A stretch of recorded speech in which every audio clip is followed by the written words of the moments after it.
À Khan Younes, le jour se lève dans le bruit des combats et des bombardements.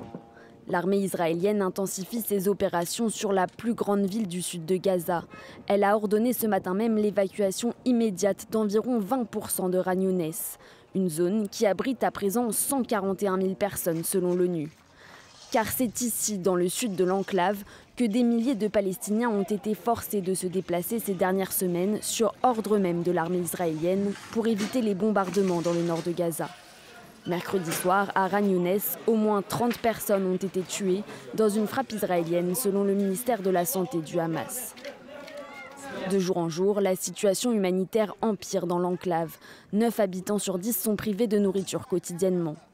Les services de santé sont débordés et ne fonctionnent désormais plus dans le nord du territoire, selon l'OMS. Seulement 9 sur 36 services de santé sont partiellement fonctionnels dans Gaza. Tous sont dans le sud. Il n'y a à présent plus d'hôpital fonctionnel dans le nord.